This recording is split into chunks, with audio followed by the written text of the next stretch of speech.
Bienvenidos a Descifrando el Virus, soy Ángel Villarino y este es nuestro 12º programa. Como en el Día de la Marmota, volvemos a encontrarnos otra vez en una fase de aplanamiento de la curva, con la tercera ola, lo que parece que es una remisión, y las cifras de fallecimiento, que siempre vienen, como sabéis, un poquito por detrás de las cifras de contagios, por encima de los 500 muertos de hace ya algunos días. Seguimos también con polémica en el campo de las vacunas. La Comisión Europea ayer admitió que la ciencia esta vez ha ido por delante de la industria y que no se está cumpliendo con las expectativas de fabricación de vacunas. Por otra parte, en 3 semanas debería empezar a llegar ya la vacuna de Johnson & Johnson, al menos las primeras vacunas de Johnson & Johnson, que solo requiere de una dosis y cuya logística de fabricación y distribución parece que debería ser más sencilla que con las vacunas que hemos tenido hasta ahora. Hablaremos de todo ello, como hacemos siempre, de la mano de nuestro equipo de virólogos y expertos, empezando por Estanislao Nistal-Villán, profesor de la Universidad CEU San Pablo. ¿Qué tal, Estanis? Hola, buenas tardes. Y también tenemos ya por aquí a Juan José López Moya, profesional del Centro de Investigación en Agrigenómica del CSIC en Barcelona. Esta vez lo he dicho bien. ¿Cómo estás, Juanjo? No tienes a la primera. Muy bien, gracias. Y saludamos a Antonio Villarreal con su inconfundible barba y su afinado sentido del humor. ¿Qué tal, Antonio? ¿Qué tal? Buenas tardes a todos. Nuestro invitado de hoy es Pepe Barberán, jefe del Servicio de Medicina Interna y Enfermedades Infecciosas del Hospital Universitario Monte Príncipe, en Boadilla del Monte. José es también profesor de Medicina en el CEU y vicedecano de Hospitales en su Facultad de Medicina. Es un placer tenerte aquí. Muchísimas gracias por dedicarnos desinteresadamente más de una hora de tu tiempo. Muchas gracias por la invitación. Y ya estamos todos, así que empezamos.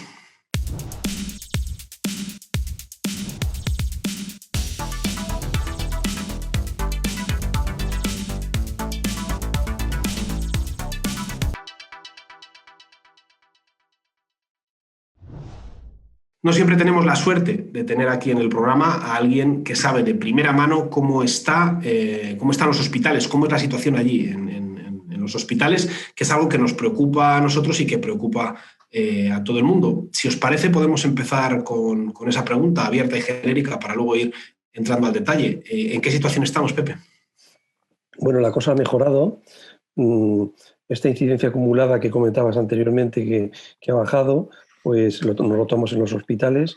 Nosotros tenemos ahora mismo ingresados unos 30 pacientes, pero tenemos camas para ingresar y no tenemos en urgencias 4 o 5 pacientes como teníamos hace 2 semanas. Teníamos 4, 5 o 6 pacientes en urgencias, pendiente de cama.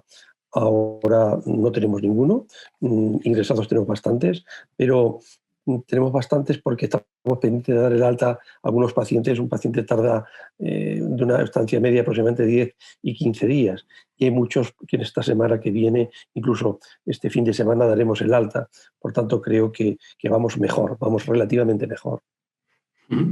El otro día me contaba un amigo con el que estuve comiendo que se había ido a hacer una PCR y que en el informe que le dieron después salían las variantes. Había dado negativo en todo, pero le salían una a una las diferentes variantes del COVID. Él se sorprendió y preguntó y le dijeron que poco a poco, que se está haciendo de manera aleatoria con algunos casos y que poco a poco la idea es empezar a hacerlo con todos. No lo sabía, no sé si el resto estabais al tanto de que esto estaba sucediendo y no sé, Pepe, si esto es común también en tu hospital o si se está ya mirando a ese nivel de detalle. Con las 4 variantes, me decía, las 4 que preocupan. No, nosotros no hacemos secuenciación en el hospital, nosotros hacemos PCR cualitativa y cuantitativa, pero no hacemos secuenciación. Pero sí te puedo decir que el otro día que tenemos un paciente ingresado y nos llamaron del Carlos III para decir que esa paciente era una paciente tenía la cepa británica. O sea que yo creo que se hace de forma aleatoria y están secuenciando algunos grandes hospitales de Madrid. Me parece que está en Marañón, el 12 de octubre, La Paz, los de siempre, los grandes, ¿no? No sé si en el frente virológico queréis entrar a comentar cómo de complejo sí, es esto y cómo se está haciendo. A medida que vayan pasando los días, imagino las empresas irán desarrollando algún test que no necesita de la secuenciación. Por ejemplo, hay una técnica que se llama TaqMan, en la cual se acopla lo que es una PCR a una sonda a otro oligo, a otro primer que se une a la zona que en principio tiene una variabilidad. Si dependiendo de que haya un nucleótido, otro nucleótido, ese oligo se va a pegar mejor y cuando se haga la PCR, ese oligo que está unido, pues se va a comportar de distinta manera y lleva asociado unos fluoróforos y dependiendo de cómo se despegue a medida que se vaya haciendo la PCR, se puede determinar si tienes una variante u otra. Es una manera rápida de explicarlo. Juanjo igual me puede corregir. De hecho, exactamente lo quería comentar, que el descubrimiento, digamos, de lo que ahora se denomina la variante o la cepa, quizá ya británica, fue así. O sea, era la zona de la sonda Tachman era donde estaba la mutación y por lo tanto tenían un negativo en uno de los fragmentos amplificados y entonces a partir de ahí secuenciaron y vieron que había un 99,9 muy alto de correlación entre ese fallo, digamos, de esa amplificación concreta con la presencia de esas mutaciones. Claro, entonces se pueden poner mezclas de primers que tengan homología o que no tengan homología 100% y dependiendo de que tengas la fluorescencia proveniente de un primer o de otro, al final puedes determinar si es una variante u otra. Sí, eso lo comentamos, creo, hace ya bastantes programas con la posibilidad de hacer multiplex, cuando comentábamos la posibilidad de hacer diagnóstico de gripe y al mismo tiempo de distintos virus. Era factible hacerlo con relativa facilidad, siempre y cuando las casas comerciales ofertasen esos kits, claro, porque no es una cuestión que se haga de rutina hasta que no se pone en marcha, ¿no? No sé si en los hospitales, Pepe, se puede ver de alguna manera, o hay alguna, más allá del diagnóstico, digo como la impresión de que están llegando pacientes afectados por estas nuevas variantes. No sé si hay alguna manera de reconocerlos o presentan algunos síntomas distintos o tenéis alguna pista que os pueda hacer teorizar sobre esto, hacer hipótesis sobre lo que puede estar pasando. No, lo que se ha comentado de las variantes, la británica, parece que está más en relación con la capacidad infectiva que con las manifestaciones clínicas. Parece ser que estas nuevas variantes no condicionan la clínica, sino el grado de contagiosidad, ¿no? La verdad es que no vemos una gran diferencia entre esta segunda ola, la tercera ola y la primera ola de los pacientes. El cuadro clínico es muy similar. Es verdad que hay variaciones, hay pacientes que tienen cuadro respiratorio fundamentalmente, de los que ingresan en el hospital. Los que ingresan en el hospital generalmente ingresan porque tienen neumonía y tienen disnea, tienen cierto grado de insuficiencia respiratoria, si no, no ingresan. Por tanto, nosotros estamos sesgados en lo que vemos. Pero si me preguntas por lo que ingresan en el hospital, son pacientes con neumonía, cierto grado de insuficiencia respiratoria que necesitan oxígeno y tratamiento antiviral o antiinflamatorio. Y luego hay algunos pacientes pues, que tienen más tos, menos tos, y hay otra variante en la cual, aparte del cuadro respiratorio, que suelen tener a veces diarrea, ¿no? Un porcentaje a lo mejor de un tercio de los pacientes ingresan que tienen diarrea aparte del cuadro respiratorio. Esto quizás sería una variante, cuadro respiratorio y diarrea, un tercio aproximadamente, o quizás un poco menos con diarrea, que también tienen cuadro respiratorio, pero manifiestan la diarrea. Eso está en relación con que las células intestinales tienen el receptor, la AC2, esta proteína la que actúa como enganche del virus para meterse en el interior de la célula, tracto respiratorio y tracto digestivo. He leído especulaciones, sobre todo hace un par de semanas, había bastantes en algunos periódicos incluso, pero sobre todo en redes, que relacionaban algunas cosas con la posibilidad de que estuviera extendida la cepa. A mí, mi sensación, sin tener mucha más idea, es que eran eso, especulaciones y que probablemente había otros factores que podían explicar lo que contaban. Y contaban, por ejemplo, que en esta tercera ola estaba llegando familias enteras. Quizá tiene que ver más con cómo se han contagiado en cenas navideñas o en situaciones familiares, más que en una variante del COVID, ¿no? Sí, lo que hemos visto en esta tercera ola o la segunda que ha incrementado, porque la segunda nunca se llegó a acabar, es verdad, son familias, ¿no? Generalmente infectadas por los hijos y que ingresan los padres, ¿no? Aunque también tenemos alguna familia que es el padre la que lo ha llevado a casa y se han infectado todos. Tenemos matrimonios ingresados, los hijos no ingresan y los matrimonios ingresan. Ahora tenemos en el hospital pues creo que tenemos 3 matrimonios ingresados, ¿no? O sea que es cierto, ¿no? Pero es más consecuencia de la forma de contagiarse, creo yo, que por la especie o variante, ¿no? Claro, nosotros somos ciegos en este aspecto, no sabemos qué variante tiene cada paciente. Si tiene la británica, si tiene la estándar, no lo sabemos, trabajamos de forma ciega. Yo creo que la forma de las familias es la forma de contagio en estas Navidades, de celebraciones, etcétera, que más en relación con la especie. Pero nosotros estamos ciegos en esto, no podemos saber. Y respecto a la primera ola, digamos, o sea, la primera manifestación de la enfermedad, cuando todavía no existían estas variantes ahora ya caracterizadas, ¿también veíais ese tipo de grupos de familiares o era un poco más difícil? Era más difícil saberlo porque como entraron, era como una inundación que tenemos en el hospital, a veces no sabíamos si en una planta se llenó todo el hospital, entonces no sabíamos si en una planta estaba el esposo y en la otra estaba el marido, ¿no? Pero también era así. Incluso, como los pacientes los repartían porque estaba todo lleno, pues nosotros sabíamos que una paciente pues tenía el marido en otro hospital. Esto también ocurría, es decir, la forma de transmisión entre los miembros de la familia es lo habitual, ¿no? La primera ola, como digo, pues eran familias, pero estaba a lo mejor un marido, como decía anteriormente, en un hospital y la esposa en otro.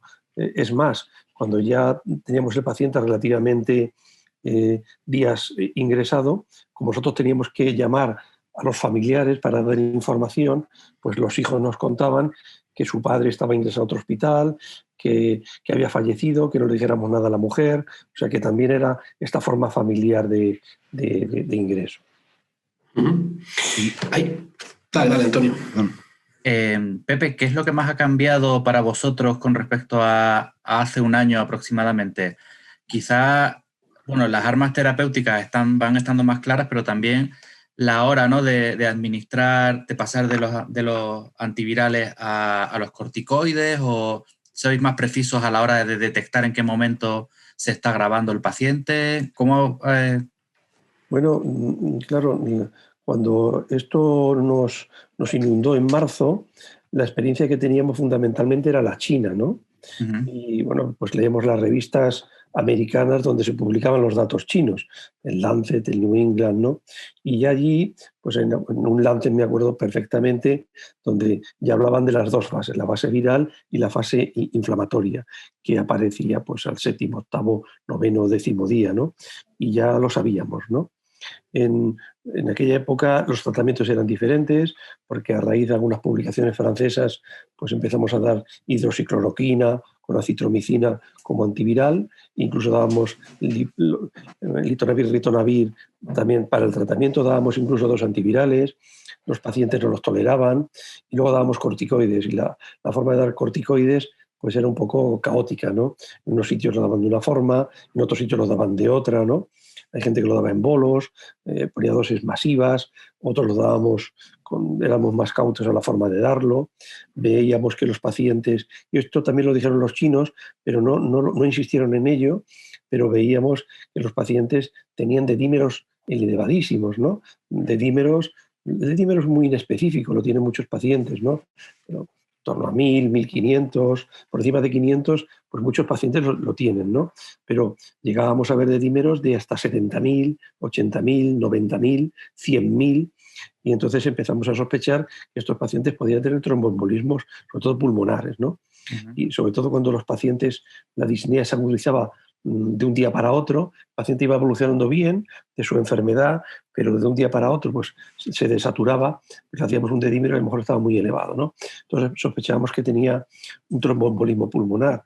Pero en aquella época, por lo menos en mi hospital, para el diagnóstico de un tromboembolismo tienes que hacer un angiotac, tienes que bajar al paciente a rayos y sacarlo de la habitación, moverlo, lo queríamos. Entonces funcionábamos con placas de tórax portátiles que llevaban a las habitaciones, ¿no?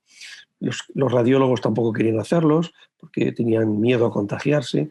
No teníamos, que yo trabajamos de una forma muy muy precaria, no teníamos EPIs, entonces no los bajábamos. Entonces empezamos a anticoagularlos, hicimos unos protocolos, el paciente tenía más de 5.000 de dedímero, le poníamos dosis terapéuticas de heparina, y si lo tenía por debajo, pues dosis, todos le poníamos heparinas profilácticas, ¿no? Y sospechábamos cuando subía mucho el dedímero o el paciente incrementaba la disnea, que estaba bien incrementada la disnea, o tenía signos de sobrecarga cardíaca derecha, que también es otro dato a favor de esto, ¿no? Es decir, era muy caótico. El tratamiento era diferente, desde la terapia antiviral, que luego se vio que no valía para nada, y luego los corticoides, que empezamos a utilizarlos, los empezamos a utilizar y al utilizarlos veíamos que los pacientes disminuíamos el ingreso en la UCI. Y esto era muy importante porque estaban saturadas las UCIs. Lo que pasa es que la forma de administrar los corticoides era caótica, porque unos daban bolos, otros dábamos dosis más estándar. Y luego empezamos a utilizar también a instancia de los chinos un anticuerpo monoclonal, que es el tocilizumab, que se sigue utilizando hoy en día, que bloquea el receptor de la interleuquina 6, ¿no? Lo que ocurría es que no había tocilizumab. Yo me acuerdo que nosotros hacemos una sesión clínica todos los días a las 8 y otra a las 3 de la tarde. Llegamos a las 8 y decíamos... Estamos divididos en equipos, ¿no? ¿Quién necesita tocilizumab? Decíamos 6. Llega el farmacéutico y te decía 2. Decir a quién se lo ponéis, ¿no? Era una forma caótica, ¿no?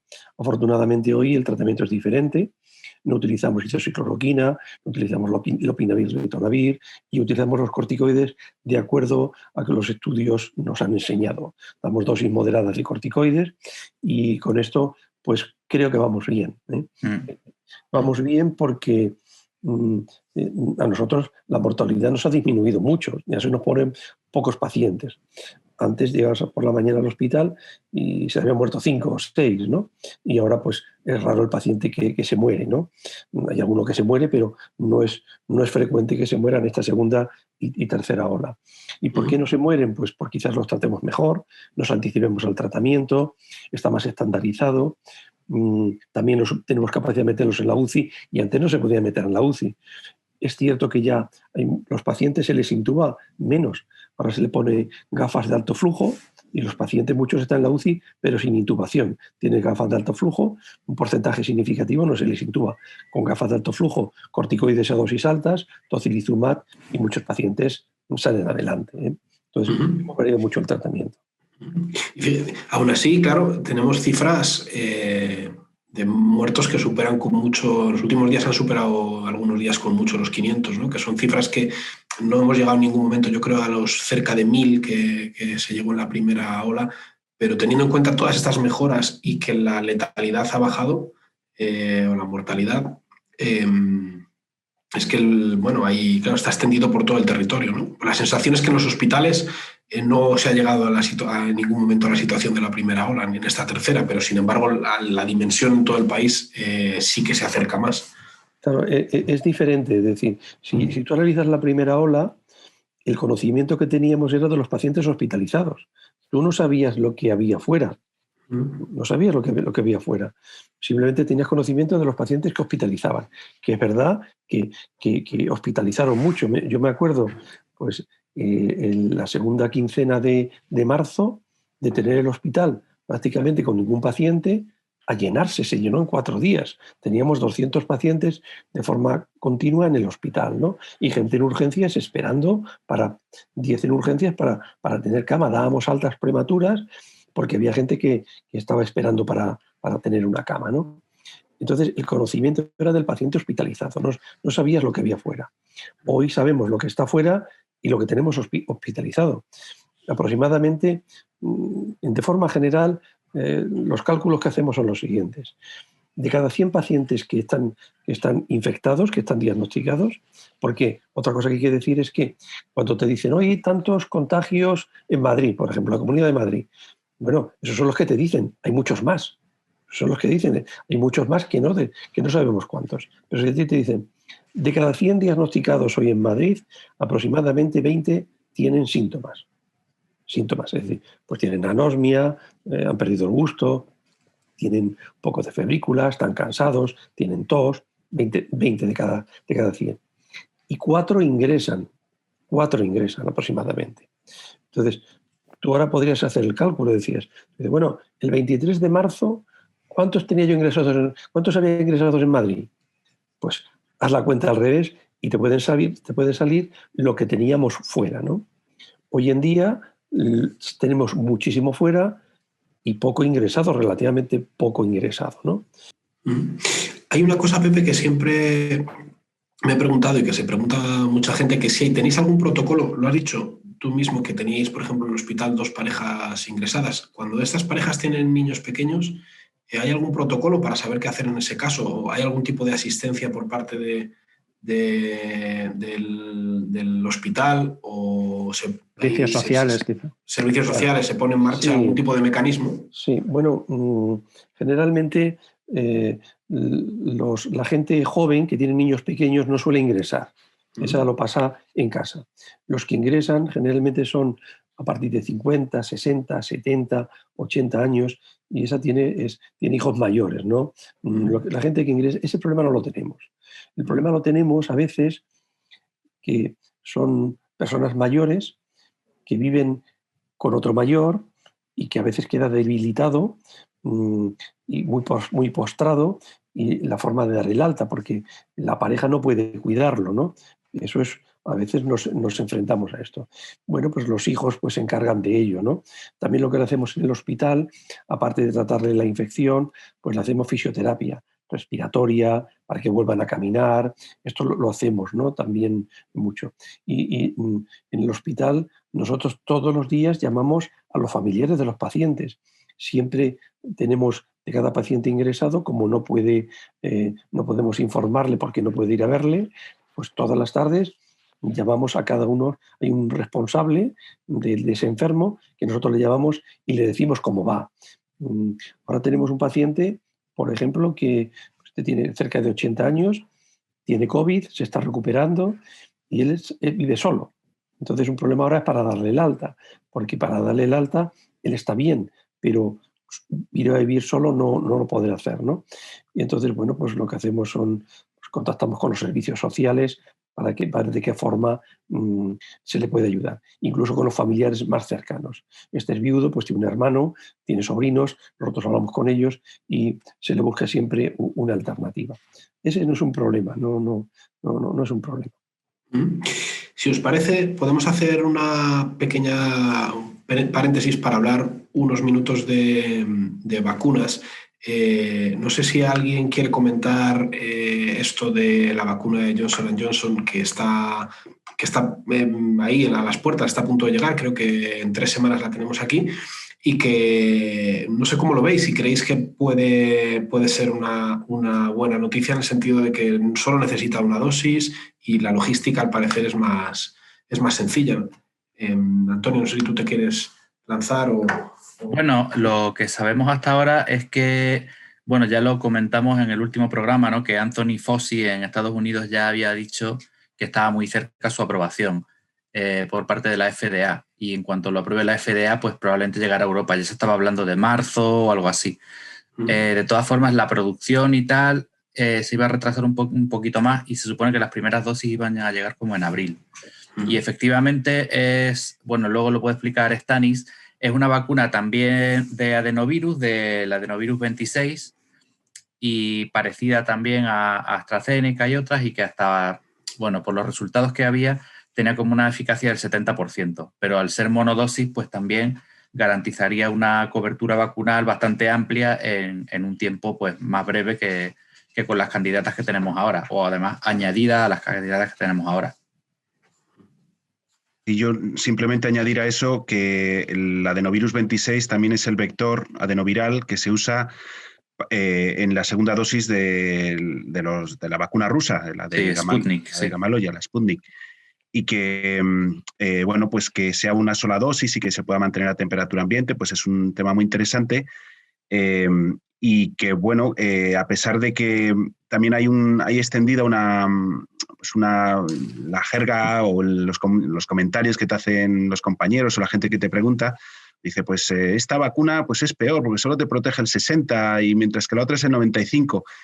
Y bueno, pues ahí solamente recordar que cuando se habla de esos números, se habla de que cuando se hace el ensayo clínico, el objetivo es ver si esas personas se infectan, pero no necesariamente el objetivo era ver qué porcentaje de esas personas que se infectan mueren, o cuántas de esas personas entran en UCI o cuántas tienen una enfermedad grave.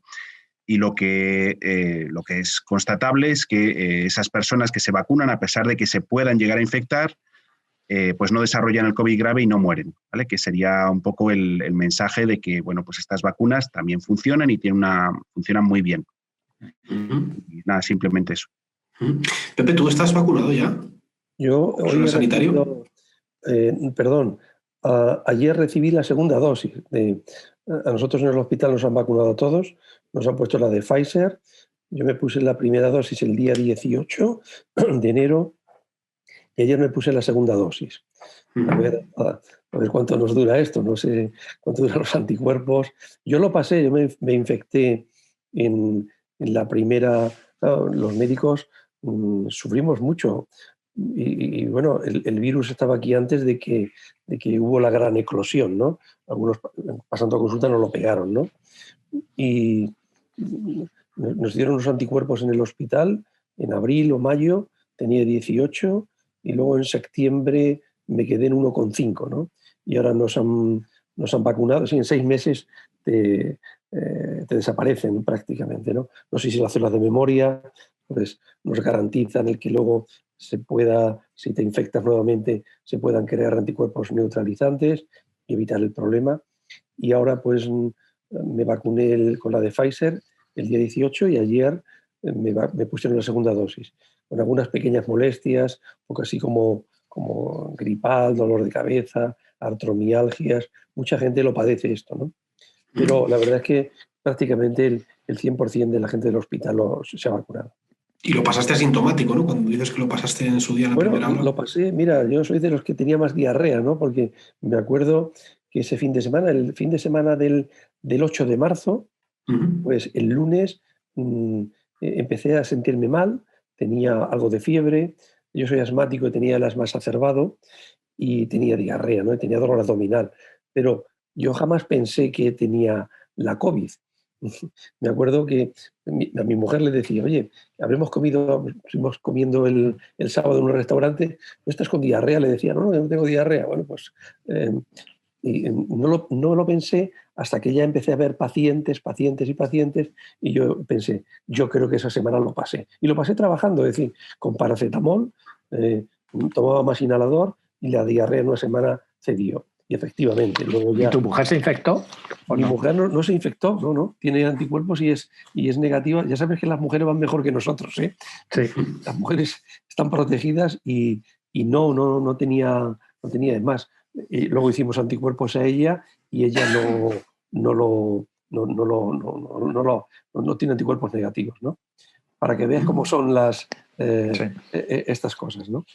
Y bueno, pues entonces la posibilidad de la vacuna y me vacuné. Y bueno, espero tener una inmunidad un poco más duradera. Y una pregunta relacionada con esto. En la experiencia que tenéis ya en el hospital, ¿os habéis encontrado alguna reinfección? Hay muy pocas documentadas, pero sí hay algún caso. Sí, mira, es una cosa que me animó a vacunarme, ¿no? Yo he visto 2 reinfecciones. He visto una reinfección en un señor joven de unos 50 años o así.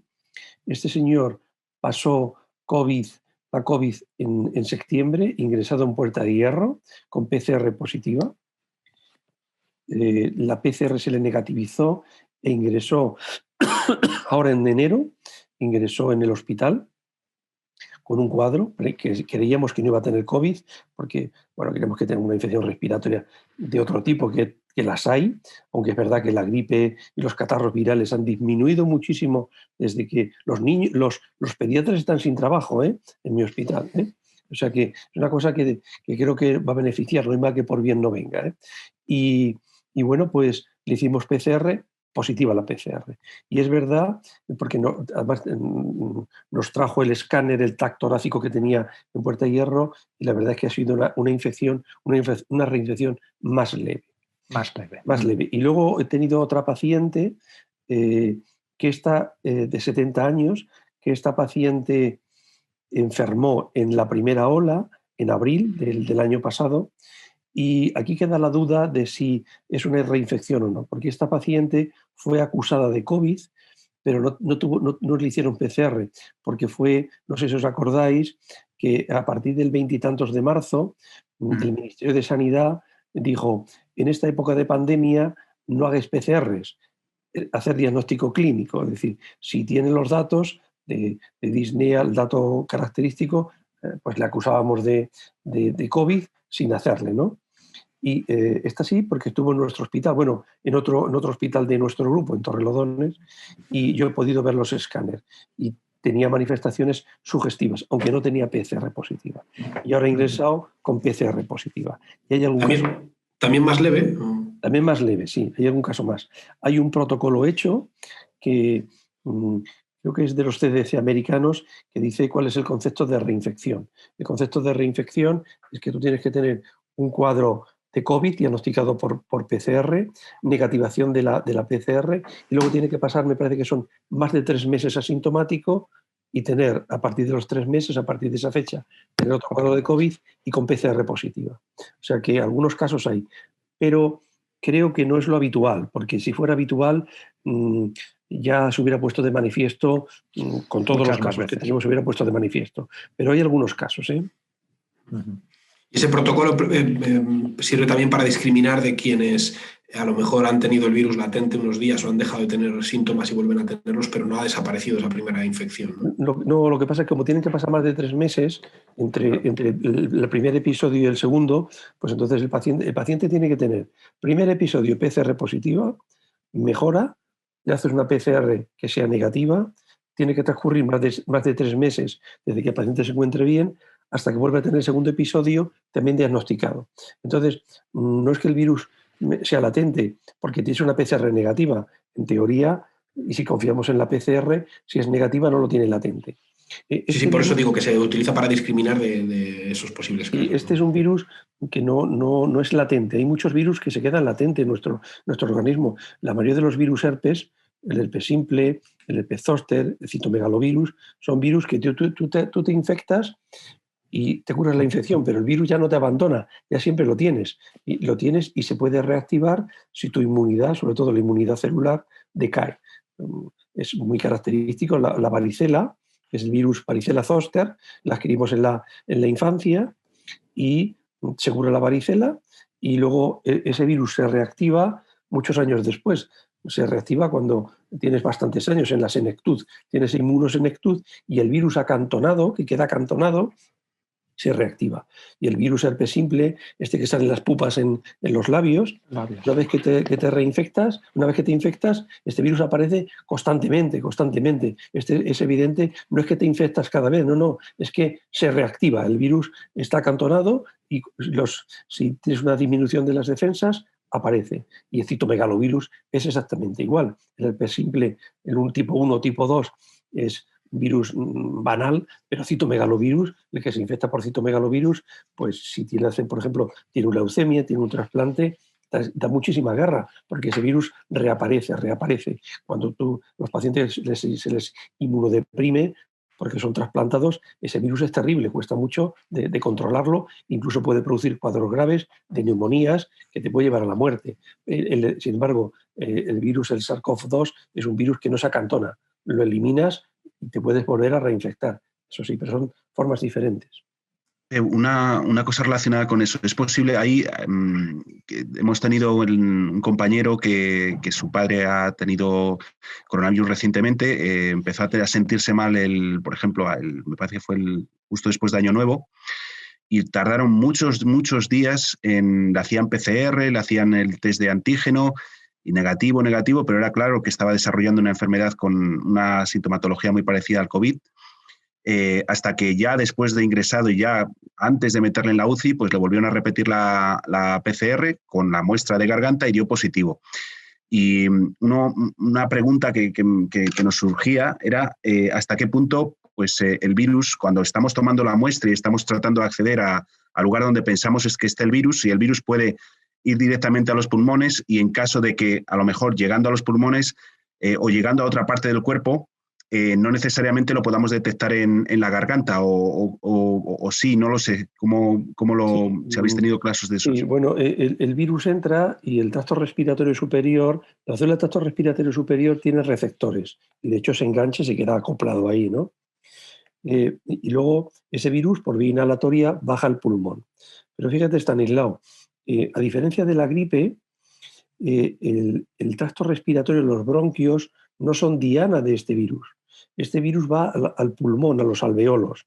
Sin embargo, el virus de la gripe va tanto al alveolo como en los bronquios. Por eso el comportamiento clínico es diferente. Entonces el virus se engancha en las células respiratorias del tracto superior bueno, tú lo identificas ahí, ¿no? Y tiene clínica respiratoria alta. Tiene tos, no tiene mucha mucosidad, tiene tos, pero poca cosa más. Pero no, las células bronquiales no las afecta. Entonces baja al pulmón y destruye las células, los neumocitos, el alveolo, ¿no? Y alrededor de cada alveolo hay un vaso sanguíneo, porque es donde se hace el intercambio gaseoso. Y hay una membrana que se llama alveolo capilar, ¿no? Entonces, el virus lo que hace es destruye, es una capa de células solamente, destruye esas células y produce, en la membrana alveolo-capilar produce un infiltrado inflamatorio que es el que hace que no se difunda el gas y por eso los pacientes tienen disnea, ¿no? Pero se comporta de forma diferente al de la gripe, ¿no? Entonces, entra, pero claro, tú de esa forma no lo puedes hacer. Podrías hacerlo, tendrías que hacer una prueba invasora para detectar el virus, hacer una fibrobroncoscopia y hacer un laboratorio broncoalveolar. Esto no lo hacemos. A veces se hacen los pacientes intubados, pero el paciente que está en planta convencional, eso no se hace. Nosotros el diagnóstico siempre lo hacemos 2 muestras, una que es una nasal, nasofaringea, y otra que es faringea, ¿no? Ahora, bueno, parecen que están de moda las muestras de heces, ¿no? Que es un test que parece que los chinos lo quieren promocionar. Y efectivamente, están las heces porque el tracto digestivo sí tiene receptor para ella, ¿no? Entonces, siempre se hace aquí, ¿no? También se puede hacer en la saliva. La saliva es un test muy útil porque el paciente se lo puede hacer el test y ese test serviría para disminuir los contagios. Mira, por ejemplo, ahora en Navidad, ¿no? Claro, tú ahora en Navidad, tú te puedes hacer, tú quieres ir a ver a tus padres. Tus padres los tienes aislados, padres mayores, muy vulnerables, si se infectan pueden morir, tienen alta mortalidad. Los pacientes de más de 70 años tienen mortalidades por encima del 50%. Y tú los has tenido enclaustrados, no has ido a verlo, pero llega Navidad. Y entonces, ¿qué hace mucha gente? Pues ha hecho PCR, yendo a los hospitales, y si es negativo, iba a cenar con sus padres. Pero tiene que ir al hospital y le cuesta dinero. Y tú no te lo puedes hacer el test, porque primero, como te haces daño, no te lo vas a hacer. Pero si el test de la saliva, ese es, bueno, tú me lo comentaste el otro día, estábamos en esto, ¿no? El test de la saliva que me comentaste, tú te puedes hacer un autotest, te haces un test 2 días consecutivos. Y si eres negativo, pues te vas a ver a tus padres tranquilamente, ¿no? Entonces puede ayudar mucho a autodiagnosticarse de que portas el virus. A lo mejor tú eres asintomático, pero portas el virus, ¿no? Entonces, siempre se hace aquí. A veces lo que tenemos 2 casos extremos. Uno de negativos, que es lo que tú dices. Hay pacientes que tienen clínica y le hacemos varias PCR y son negativas. Entonces siempre nos queda la duda. ¿Tiene o no tiene? Nosotros entre la duda siempre le tratamos como COVID. Siempre le tratamos como COVID. Y luego tenemos el otro extremo.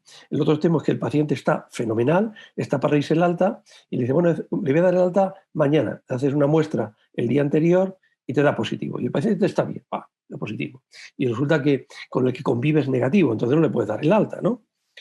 Y a veces le hacemos hasta 3 o 4 PCRs. Nosotros en el hospital tienen que pasar 48 horas para hacer la siguiente, para dar un poco de espacio. Y pueden tener hasta 3 y 4, son positivos, y no le podemos dar el alta. Y el paciente pues está allí, bueno, pues sin necesidad de estar, ¿no? Esto también nos ocurre. Y una cosa que piensas en estos que son positivos y positivos es, ¿este paciente tiene el virus completo o tiene restos del virus, restos del RNA? Y claro, la prueba es tan sensible, la PCR es tan sensible que puede tener restos del virus, restos del RNA. Pero claro, no puedes discriminar si es el virus completo infectivo o es un virus defectivo ya que no contamina. Pero claro, ¿cómo haces esto, no? Entonces no le damos el alta, ¿no? No le damos el alta. Por precaución, supongo, ¿no? Por precaución. Son problemas que tenemos desde el punto de vista clínico. Si el que convive o la familia son positivos, pues le damos el alta, ya no pasa nada, sea positivo o negativo. Es decir, el criterio de alta en una familia que son todos positivos es que el paciente esté clínicamente, es decir, no tenga fiebre, no tenga disnea, y le podemos dar alta con independencia de que la PCR sea positiva o negativa. Si es positiva, lo que le decimos, oiga, usted mantenga la distancia social, no salga de su casa, esté en su casa, se puede salir a pasear, pero no se acerque a nadie, por lo menos en 10 o 15 días. Y si tiene disponibilidad, hágase una PCR. Esto de la PCR también, sí, y eso ha cambiado mucho porque hemos dado muchos bandazos. Mira, me acuerdo las primeras normas que teníamos del Ministerio era que para darle a un paciente el alta teníamos que tener 2 PCRs consecutivas negativas. Y luego ya, ahora no hace falta. O sea, fíjate cómo hemos ido cambiando en los criterios. Tenemos tiempo para 2 preguntas rápidas más. Dale, Stanis. Era relacionado con esto que estaba comentando. ¿Tenéis algún criterio, o sea, es PCR positiva o negativa, o tenéis algún criterio dependiendo de qué positiva y qué negativa, o qué positiva, qué grado de el CT famoso, ¿no? El grado de en qué punto de la PCR detectáis que el paciente está infectado? ¿Tomáis alguna medida dependiendo de ese CT o no? Sí, bueno, nosotros no recibimos cuantitativas. Nosotros nos dice el laboratorio, ¿se detecta o no se detecta, ¿no? Han ido cambiando el tipo de PCR a lo largo del tiempo. Ahora no sé cuál hacen porque positivo o negativo. Sí que a veces se hacen cuantitativas en el hospital, pero nosotros no nos suelen informar. Es positivo o negativo, ¿no? Curiosamente, según he leído yo, aquellos pacientes que son menos sintomáticos, la PCR tarda más en negativizarse, curiosamente. Y aquellos que han tenido muchos síntomas, la PCR se negativiza antes. Esto puede ser debido a lo mejor a que los pocos sintomáticos, pues la inmunidad actúa poco contra el virus, ¿no? El virus está en la superficie, no entra, porque la inmunidad innata, la nativa, no le permite entrar, el macrófago, el neutrófago, las células dendríticas, y no se ha activado la inmunidad adaptativa, ¿no? No han entrado los anticuerpos neutralizantes, producen los linfocitos T, etcétera, etcétera. Podría ser una teoría, pero esto lo he leído yo, me parece en algún artículo del New England.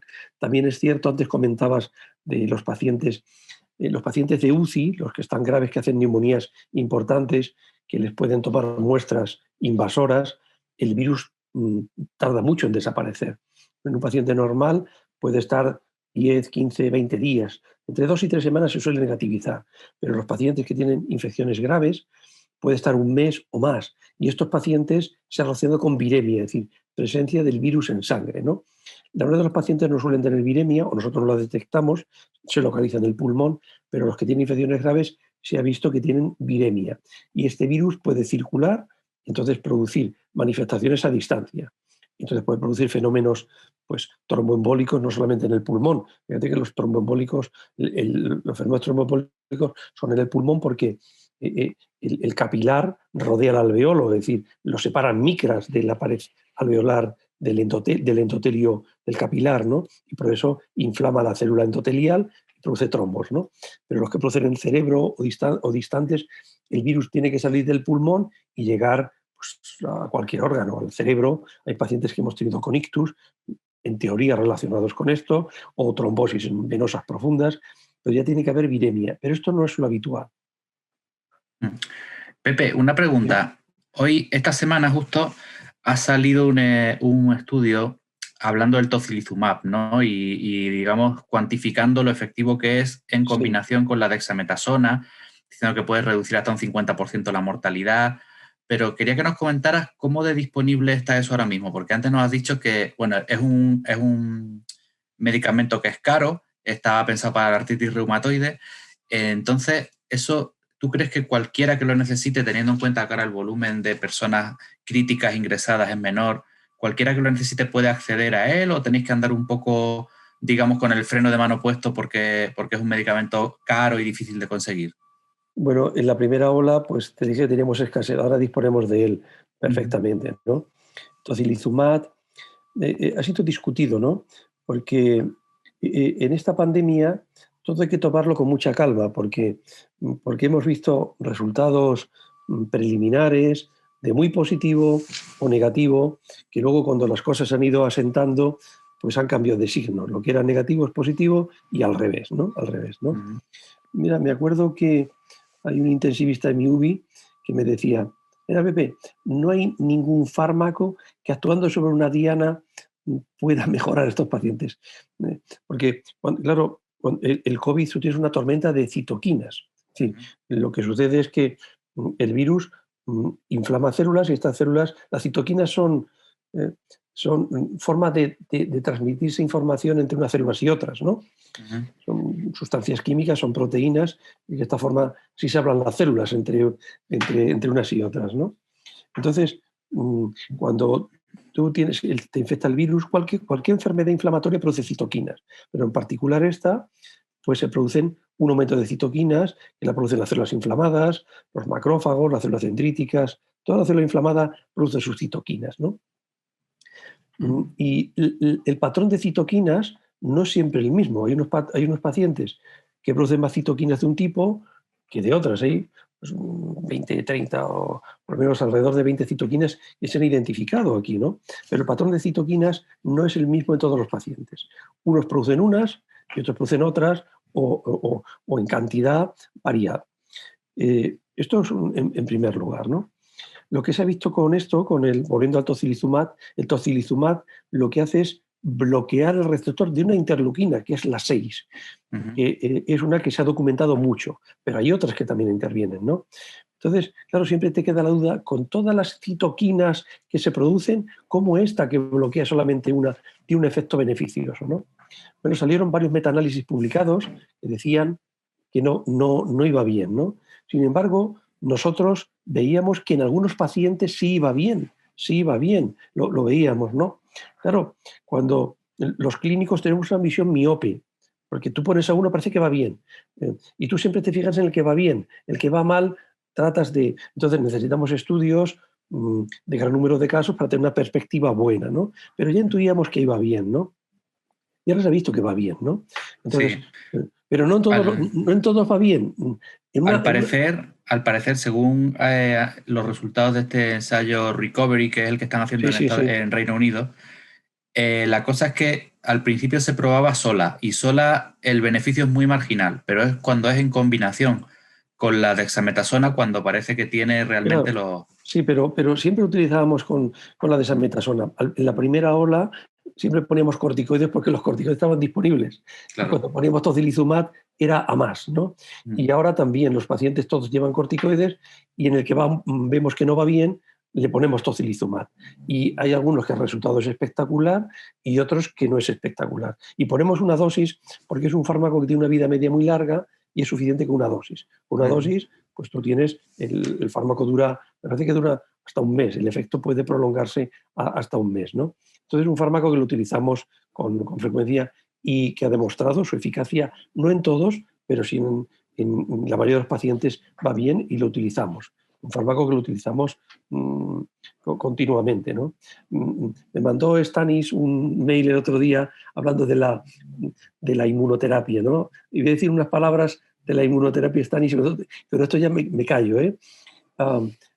Nosotros en nuestro hospital, bueno, hay un estudio multicéntrico en España que lo encabezan los hematólogos del Hospital Puerta de Hierro, y en el que participan 23 hospitales españoles poniendo plasma hiperinmune. Es decir, es plasma de pacientes que han padecido COVID que tienen anticuerpos, ¿no? Y entonces se le ponen a los pacientes, ¿no? Nosotros hemos incluido 17 pacientes, Stanis. Y me lo ha contado esta tarde el doctor Jaime Pérez Oteiza, que es el que lleva esto en el Hospital de San Chinarro. Es un estudio que está evaluándose todavía los datos, aunque hay datos favorables de Estados Unidos porque hay una publicación de unos 3.000 pacientes. Lo que pasa es que es un estudio muy heterogéneo. Este que se ha hecho en España, es un comparativo entre que llevan y que no llevan, ¿no? Se ponen los 5 primeros días y está pendiente de los resultados. Pero es un fármaco, con el plasma hiperinmune, no está aprobado todavía por la FDA, ¿eh? Hay que utilizarlo de forma compasiva. Pepe, muchas gracias. Muy interesante. Hemos llegado al principio del final del programa Si nos están escuchando en una plataforma podcast, nos despedimos ya y les agradecemos su atención. Les recordamos que si quieren, la última parte del programa, que es la que vamos a grabar ahora, el paper de Stanis, lo pueden seguir en YouTube, tecleando simplemente en el buscador de YouTube, Descifrando el Virus, y buscando el programa. Al resto, a los que están en podcast, nos vemos en 2 semanas. Muchas gracias. Y al resto, continuamos. Os dejo en manos de Stanis. Pero antes de hacerlo, tengo que despedir a Antonio, que está teniendo, me cuenta por WhatsApp, un problema doméstico en estos momentos, que se está desencadenando en su casa según hablamos, y que nos va a tener que abandonar. Esperemos que no sea nada grave, que es cosa de electrodoméstico. Bueno, gracias a todos, un placer. Gracias. Pues Stanis, lo dejo en tus manos. Bueno, a ver, el artículo que traemos hoy está relacionado con la hidroxicloroquina que habéis estado mencionando anteriormente.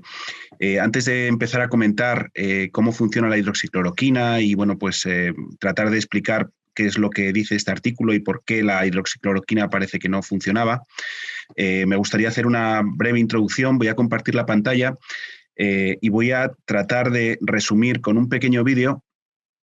A ver si me deja.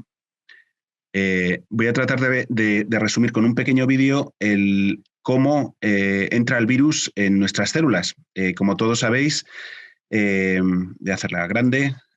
Bueno, pues como todos sabéis, el virus, el SARS-CoV-2, tiene la proteína S de superficie, que es la más grande, otras proteínas asociadas. Dentro tiene el material génico, el RNA, que está envuelto en torno a la nucleoproteína. Y bueno, pues cuando este virus trata de entrar en una célula, el virus busca su receptor, la llave de la célula, que es en principio la proteína AC2. Se han descubierto algunas otras proteínas que participan en esa unión.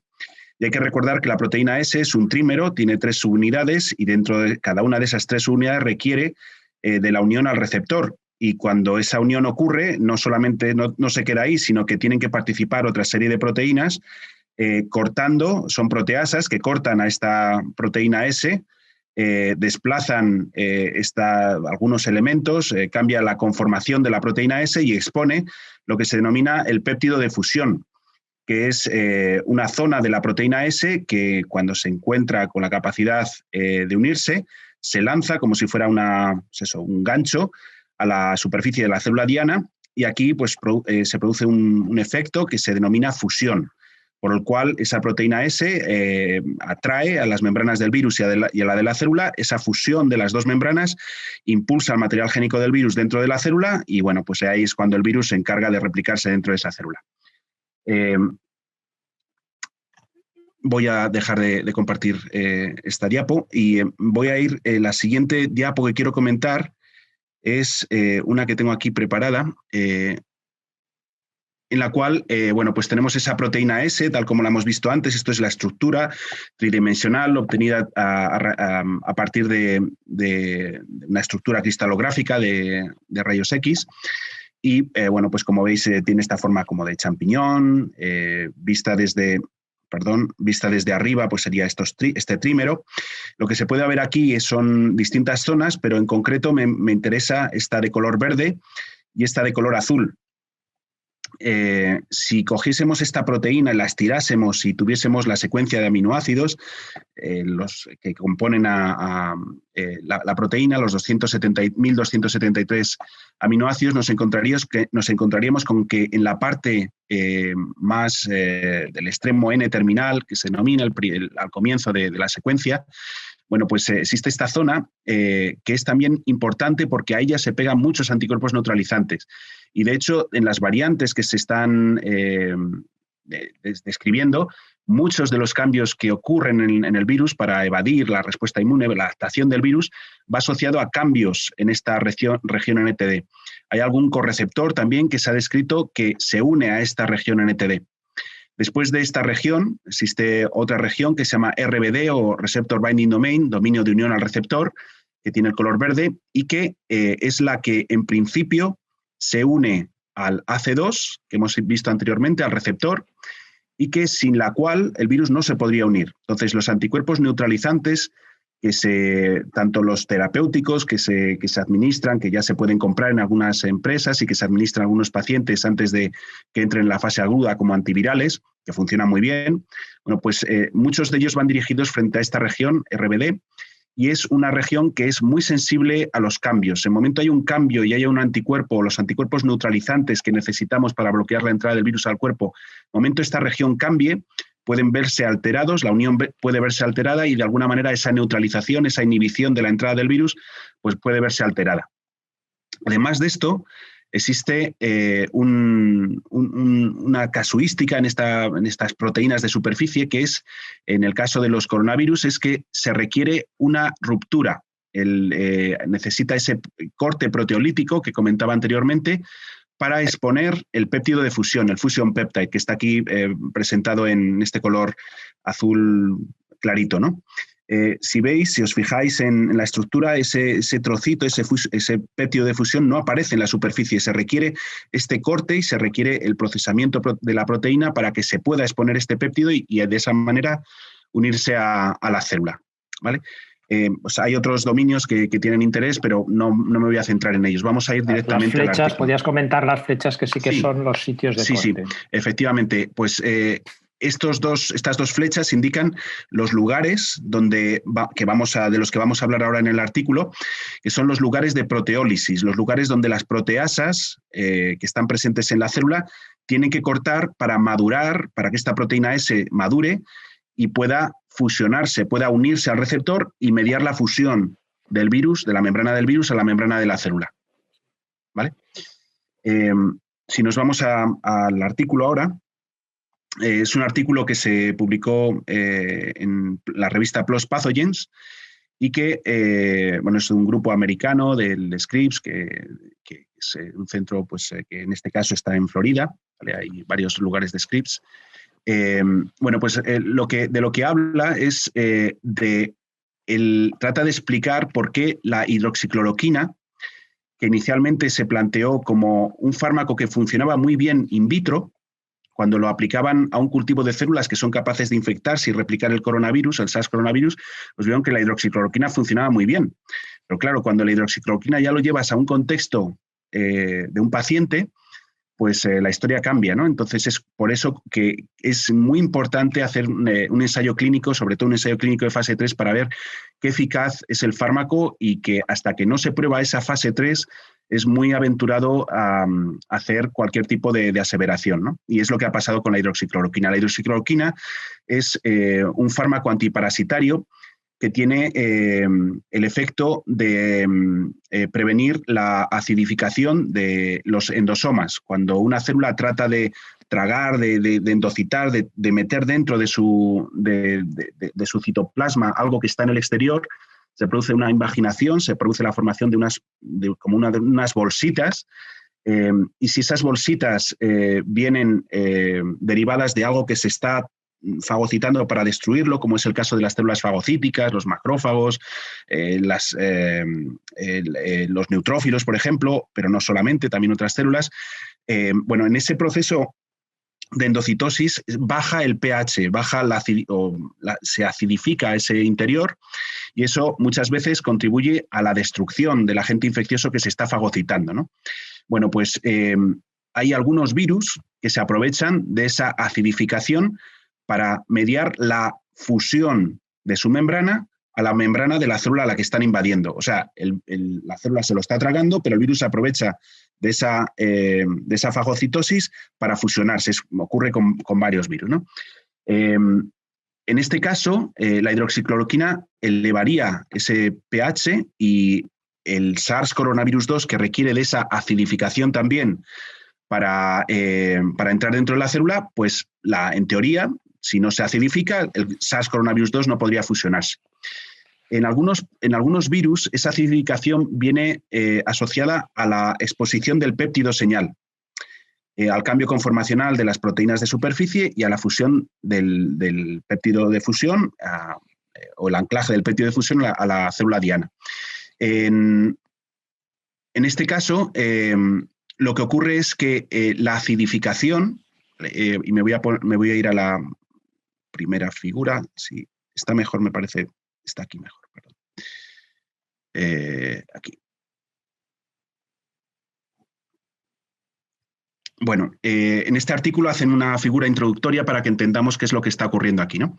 Lo que tenemos aquí es una representación, un dibujo de la célula en este color carne, del virus, de color azul, y bueno, pues cómo el virus necesita de la unión al receptor, el AC2, para entrar a la célula, para liberar su material génico, y esta fusión puede ocurrir de dos maneras, a nivel de membrana o a nivel de endocitosis. La que hasta ahora se pensaba o inicialmente se pensaba que ocurría era la mediada por endocitosis. Cuando el virus se endocita, como decía anteriormente, esa acidificación activa a una proteasa que es necesaria para el corte proteolítico de esa proteína de superficie que comentaba anteriormente.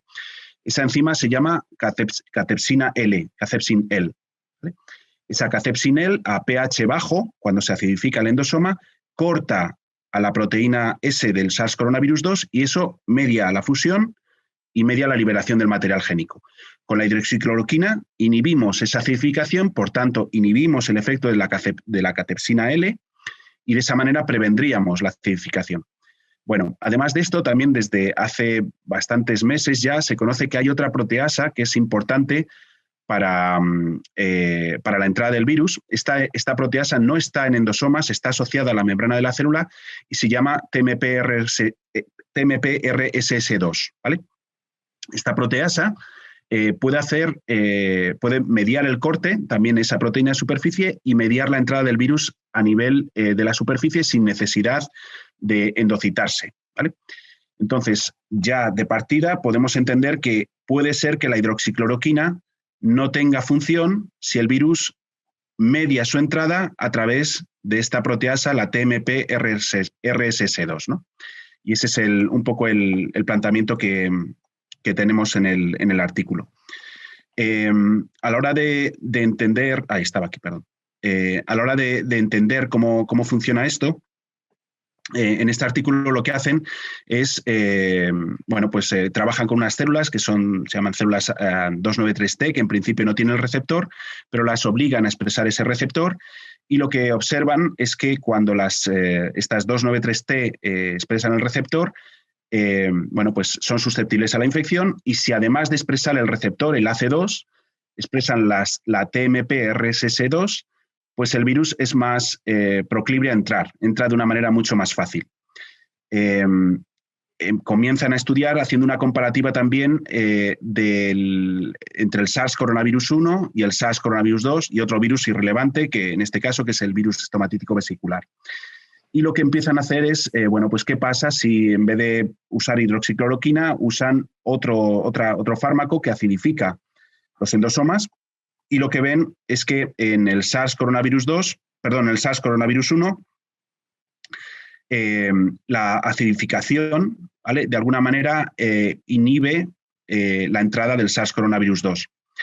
En el SARS coronavirus 1. En el SARS coronavirus 2, cuando hacen esta acidificación, de alguna manera también inhibe o reduce la entrada del virus, pero cuando superexpresan la proteasa TMPRSS2, vemos que en el SARS coronavirus 2 esa acidificación casi le da igual al virus, ¿vale? Esa acidificación no tiene ningún efecto. Otro experimento que hacen, que es también muy interesante, es cuando tienen a estas células sin la TMPRSS2, la proteasa que está en la superficie celular, y la tratan con inhibidores que inhiben a la cathepsina L, o a las catepsinas, porque aquí lo que tienen es un combo inicialmente, o un fármaco que inhibe la otra catepsina, que es distinta de la cathepsina L, o un inhibidor que inhibe la cathepsina L, ¿no? Y ven que cuando inhiben la cathepsina L, la infección, en este caso de un pseudovirus, de un virus que está pseudotipado con la proteína S del SARS coronavirus 2, pues ven que cuando inhiben esa proteasa, aquí sí que ven un efecto. O sea, un fármaco que inhibe la cathepsina L va a afectar a la replicación del virus, pero cuando a esas células las obligamos a expresar la proteasa TMPRSS2, esos fármacos ya no inhiben, ¿vale? Da igual que inhibas la cathepsina L o no. En otras palabras, la proteasa TMP-RSS2 puede suplantar el efecto de la catepsina L, ¿vale? Y no necesitar esta catepsina L para entrar. Así que fármacos que vayan dirigidos contra la catepsina L, contra la acidificación del endosoma, no nos van a afectar si tuviésemos en nuestro cuerpo células que tuvieran el AC2 y la proteasa TMP-RSS2, que no se va a ver inhibida por la hidroxicloroquina. Y aquí es donde se va a la siguiente figura, en la cual ya empiezan a jugar con el factor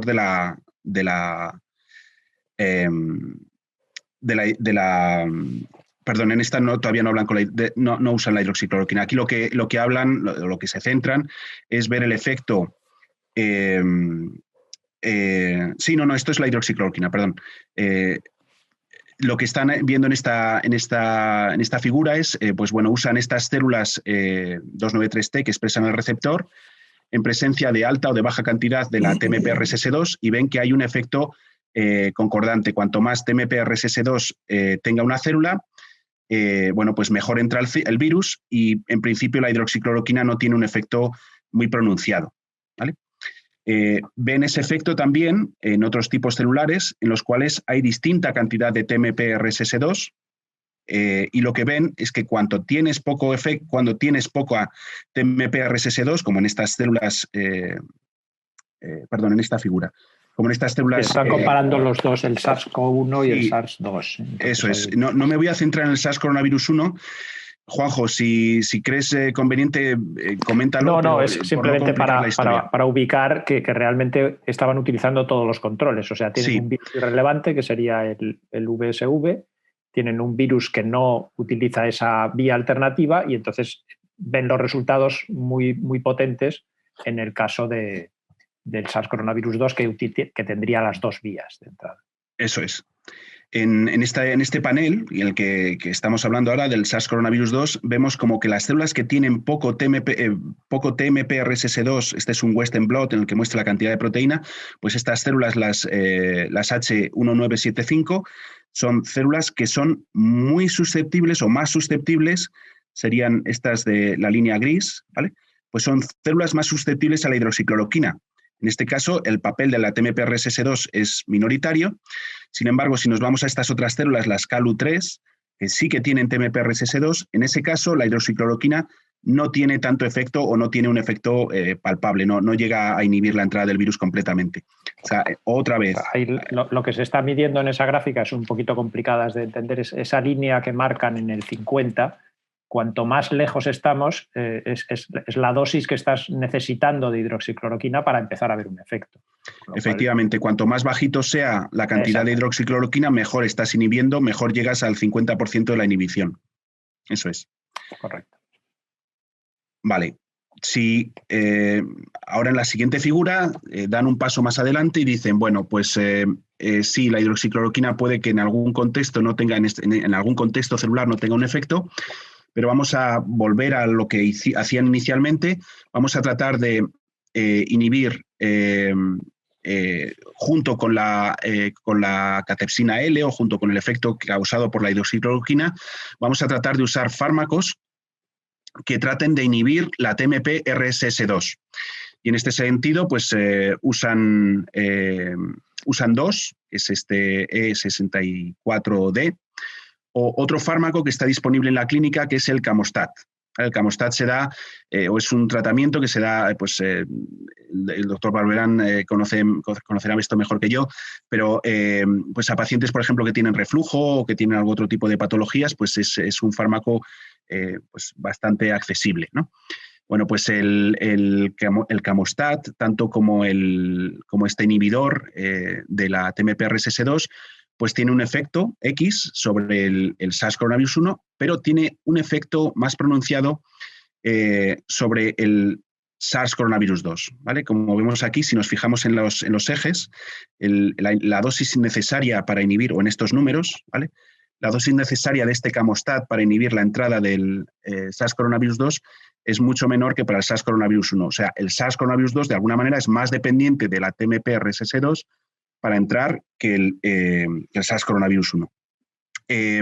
La siguiente experimentación que hacen es, bueno, pues vamos a combinar la hidroxicloroquina con el camostat para ver si logramos potenciar. A lo mejor no logramos toda la capacidad inhibitoria de uno cuando tenemos el otro, ¿no? Entonces, en ese sentido, aquí también es una figura un poco difícil de seguir porque, bueno, pues se ve cierto efecto sobre el SARS-CoV-1, también con el SARS-CoV-2, pero lo que me parece más interesante es esta de aquí abajo, en el cual vuelven otra vez a las 3 células que tenían distintos niveles de TMPRSS2. Estas H1975, las H1299 o las CALU3. Este era el orden creciente de TMPRSS2 en estas células, ¿no? Las que tenían menos cantidad de TMPRSS2 vemos que son susceptibles a la hidroxicloroquina, son muy susceptibles a la hidroxicloroquina, y cuando les añadimos el camostat, bueno, pues tiene un ligero efecto, baja la dosis necesaria, la cantidad de hidroxicloroquina o de la combinación necesaria para inhibir el 50% del virus.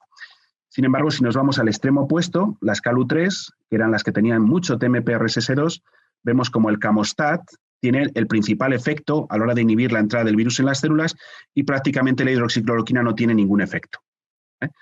Entonces, pues aquí de alguna manera se pone de manifiesto que hay una variabilidad dependiendo, trasladando este problema a nuestro tracto respiratorio. Es posible que algunas células tengan tanto TMPRSS2 como la cathepsina L, ¿vale?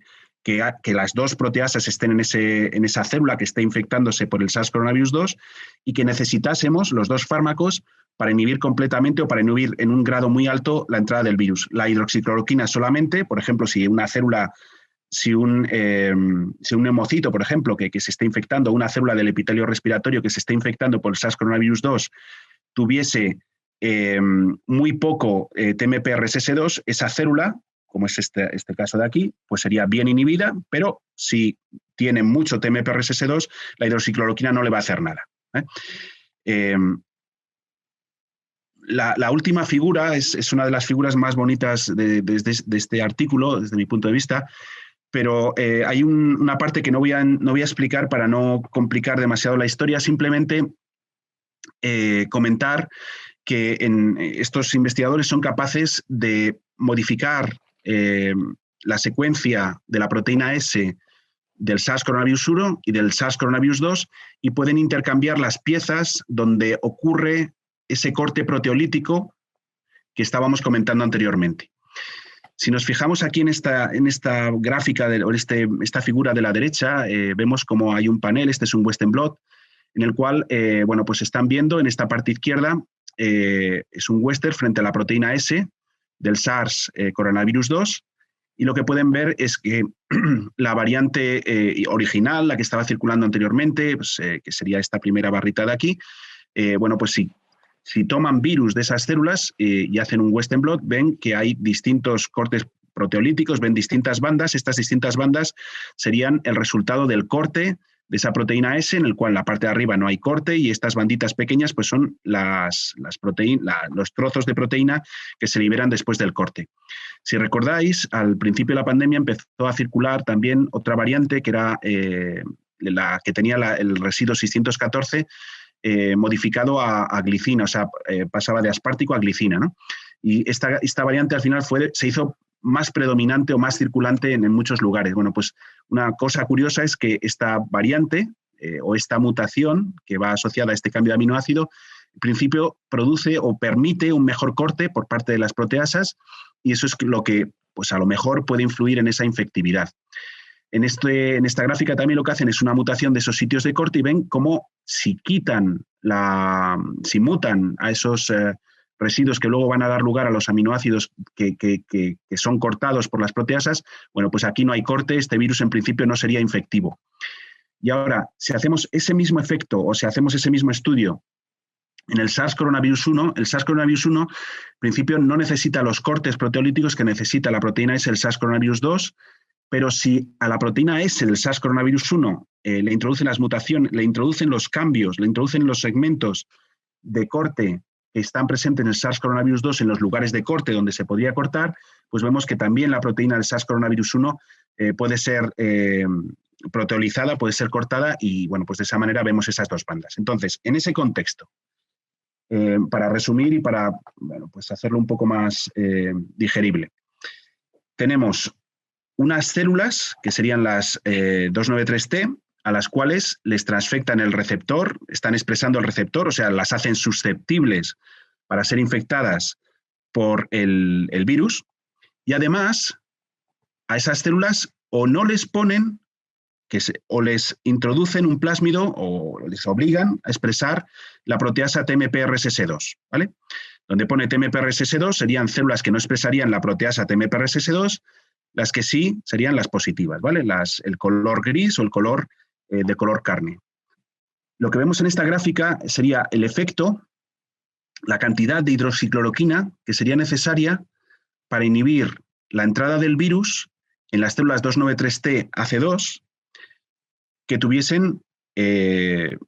no tuviesen, inicialmente TMPRSS2. Vemos que la hidroxicloroquina funciona de lujo, ¿vale? Funciona muy bien, y que en principio pues da igual el residuo, da igual incluso si le mutamos esos sitios proteolíticos, ¿vale? El virus, o sea, esta inhibición ocurre de manera muy efectiva, ¿vale? Sin embargo, cuando introducimos en esas células la proteasa TMPRSS2, vemos que ya la hidroxicloroquina no funciona tan bien. O sea, la hidroxicloroquina que inhibiría la catepsina L ahora ya no tiene ese mismo efecto, ¿vale? Le suplanta la capacidad de proteólisis la TMPRSS2. Y vemos también como que si mutamos el sitio de corte o el sitio de corte de la furina, el S1-S2 que comentaba anteriormente, vemos que la capacidad de la hidroxicloroquina de inhibir pues también se puede ver incrementada, ¿vale? En este caso necesitaríamos menos fármaco para inhibir la entrada. Si nos vamos ahora al contexto en el cual en vez de hidroxicloroquina le añadimos a esas células camostat, vemos como inicialmente las células que no tienen TMPRSS2, hay que recordar, el camostat inhibe la TMPRSS2, ¿no? Bueno, pues si esas células que no tienen TMPRSS2 les damos camostat, esto que pone aquí es que básicamente el camostat no tiene ningún efecto sobre la inhibición, ¿vale? No logran inhibirlo ni a dosis muy, muy altas, ¿vale? Sin embargo, cuando obligamos a las células a expresar la TMPRSS2, ahora sí, ese camostat ya tiene un efecto. No es un efecto es un efecto bastante efectivo frente a cualquiera de las dos variantes, y no es un efecto que se ve atenuado si quitamos el sitio de corte de la furina, ese sitio S1, S2 de corte, ¿no? Y ahora hacemos el experimento reverso. Nos vamos al SARS coronavirus 1. El SARS coronavirus 1, en principio, no necesita los dos cortes proteolíticos, pero lo que ellos hacen es probar lo que sería el SARS coronavirus 1 o al SARS coronavirus 1 al que le han mutado para convertirlo, el sitio de corte de las proteasas, para convertirlo en algo parecido, por lo menos en ese lugar de corte, a la proteína S del SARS coronavirus 2. Y lo que vemos es que cuando al SARS coronavirus 1 le tratamos con hidroxicloroquina, hay que recordar que la hidroxicloroquina también inhibe la entrada del SARS coronavirus 1, se necesita muy poca hidroxicloroquina para inhibir esa entrada, ¿vale? Da igual el virus SARS, este wild type, o este silvestre, o este mutado, la hidroxicloroquina lo inhibe. Sin embargo, cuando esas células que están reproduciendo el SARS coronavirus 1 les ponemos el TMPRSS2, le ponemos la proteasa, vemos como el virus ahora entra mejor, se necesita más hidroxicloroquina para inhibir la entrada del virus, y cuando le cambiamos el sitio de corte de la furina por el de SARS coronavirus 2, el virus entra todavía un poquito mejor, ¿vale? Ahora, si hacemos el efecto opuesto al SARS coronavirus 1, le vamos a enfrentar al camostat. Entonces, el SARS coronavirus 1, al principio el camostat no le hace nada, pero si no tenemos la TMPRSS2, ¿vale? Pero cuando a esas células las obligamos a expresar la proteasa, el sitio de corte de la S, la proteasa que corta a la S, vemos que al SARS coronavirus 1, al que en principio el camostat no le hacía mucho, ¿vale? Necesitamos una dosis muy alta de camostat para tener un efecto al inhibir la entrada.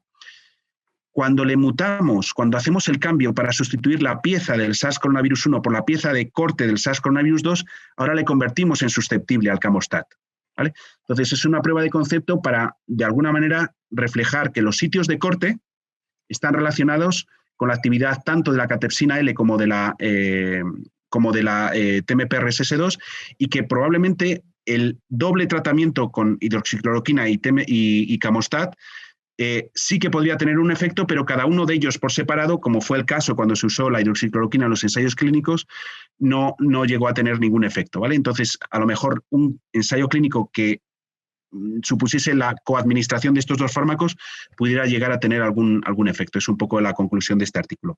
Siento que me he alargado y me he enrollado, pero bueno, pues me gustaría... Bueno, es un trabajo que es, desde mi punto de vista, particularmente elegante, pero una cosa que sí que hay que tener en cuenta es que es una revista muy exigente y se le envió el artículo, creo que es en julio del año pasado, con lo cual ya tenían, digamos, suficiente información, pero llegar a todas estas pruebas de concepto que realmente son acumulativas. O sea, la conclusión es muy potente porque llegan hasta cambiar las condiciones del 1 por el 2 y entonces se confirma de una manera muy, muy elegante el resultado, pero claro, no ha salido hasta ahora.